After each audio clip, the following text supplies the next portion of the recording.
Okay, so anyway, just getting ready to mock up my front end, and I'm thinking I have an idea to use this, but I think I'm going to try another idea that I kind of have in my head, which from what I remember should bolt up pretty nice to the bottom here, and then for the top I might have to make some brackets, but it's a Quadzilla front end, which is going to be a rigid front end, so I'm going to go grab that out of the shed and see how it look mocked up on here, and maybe I'll use that.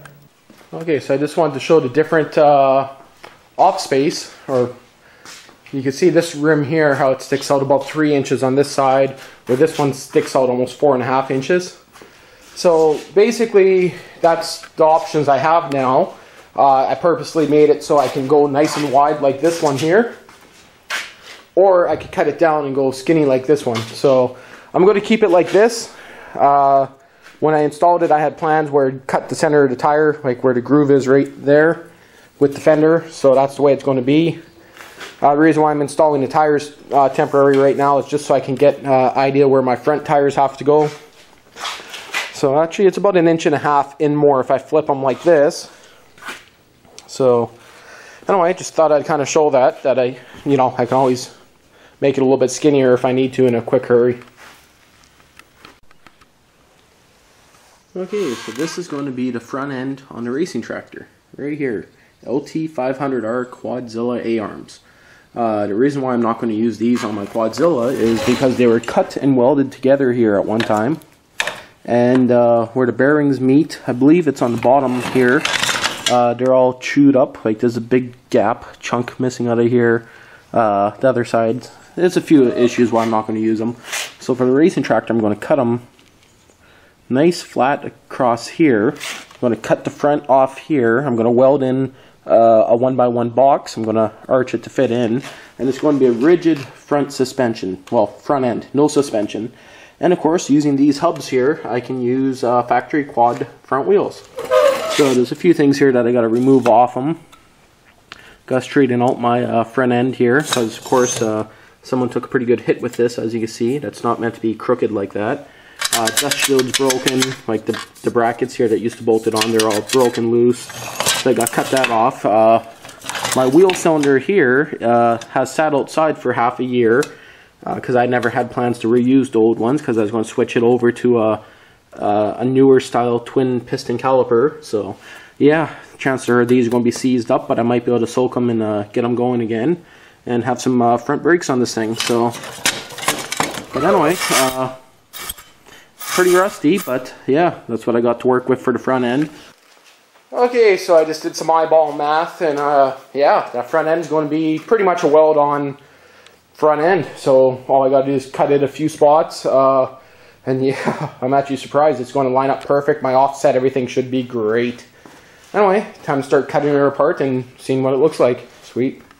Okay, so I got the bottom control arm cut off. I'm going to just flush and make this nice and flush here. Going to remove the lower shock mount and grind it up, get it flush, and get it tacked in place. I'm not too worried about where this one really sits, because a lot of the final adjustment will be done with the top one, and I plan to get adjustable ball joints, upper ball joints for it, and maybe even lower ball joints, because these ones are actually still not too bad, but might get new ones anyway. And again, I'm not wrecking the spindles, the hubs, the front tires. I'm wrecking these control arms, which both front and back were shot. These ones been welded here, and these ones were blown out so bad. See if I can focus on that. Yeah, not really. You see right there how bad they were blowing out, so they weren't worth saving in my opinion. So yeah, time for some grindy, and yeah, sweet. Okay, so I got it ready to be welded on right now. It looks like shit, but none of that will touch. You can see that I got it nice and flat where it's going to touch the bars. Same with that edge there. I don't want to take too much off it, because I got to be able to do the same one the exact same.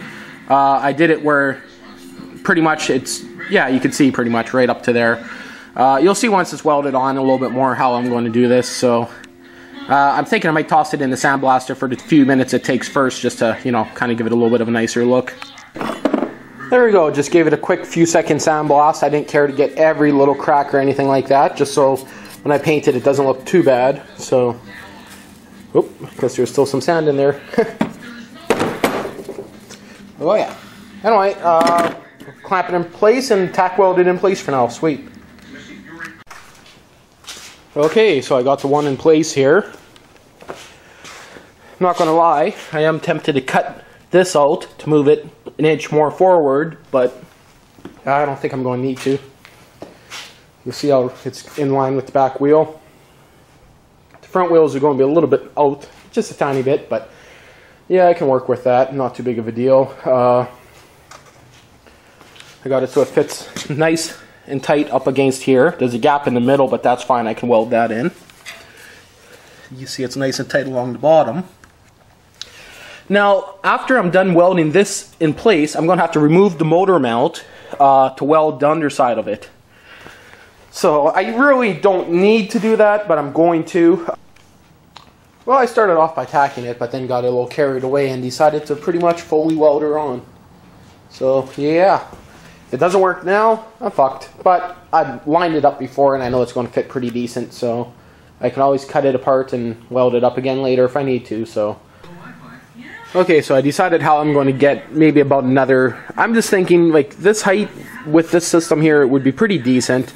But what I'm thinking of doing is I'm going to, for now, I'm going to put on the front end, kind of check it out. I can see right now I'm going to only have about maybe that much ground clearance, so I'll know for sure once I get the front wheel mounted on. But what I'm thinking, I can always take the grinder, cut a layer, like a thin grinder mark right through, but not through the top layer, and then hammer it back down, which will fill in the gap, which should drop me down, for every blade mark, should drop me down like half an inch, so, which of course, moving this will make quite a difference. Ooh, hiccup. So, yeah, I'll probably end up taking out a 4mm notch out of here just to gain maybe a couple more inches of ground clearance, so, just in case, which I'll do the exact same thing on the other side, so. Anyway, sweet. I'm going to leave it like this. Go and eat supper, and then I'll put it back on the floor and hook up my front wheel and kind of get an idea what kind of clearance I'm going to get right now. Just so I know if I have to cut it or not. So, but I'm pretty sure I'm only going to end up with like this much ground clearance, which is not quite enough in my opinion, but it'd probably be fine. You gotta kind of see. Well, anyway, this is how it's going to sit. Ground clearance wise, you see, it's really not as much as I was hoping for, but that's still more than enough. Which means I could actually maybe get away with flipping the rear end and lowering the back to match. So, but mind you, having it jacked up in the back and not so much in the front, it doesn't look that bad. Another option is I can go a little bit bigger on the tires. I was looking at my running boards and having it mounted here. I'm going to have to modify my running boards because they just will clip the side of the tires when they get turned. Right now, of course, the top control arm is just sitting there. It's not mounted to anything. I don't know. I might decide to cut that off because it only takes a few minutes to cut it off, and I might use a 4x4 post, like 4x4 steel beam, to raise it up 4 inches. So, because yeah, it's not bad, but I'm kind of thinking a little bit more height would be nice. So, and of course I gotta decide if I want this spindle on the right side with my steering mechanism in the front here, or at the back. I was having plans to put it across the front, right across here, because then nothing will get in the way. And for running my system back to the front, it would be a lot easier than trying to modify it to go through here with the belts and all the clutches and everything. So, yeah, have to kind of decide, think on it overnight, I guess, and get back to it in the morning after work. So, and you can see it will stick out like I was planning, about half an inch to an inch on the bottom. Well, I'm going to have the offset. I got to still play around with that, but it's just a little bit more out on the front than the back. So, I don't know. I think it will be pretty good like that. So, of course, the added ground clearance would be a little bit nice, but you know, have to just kind of think on it a bit, I guess.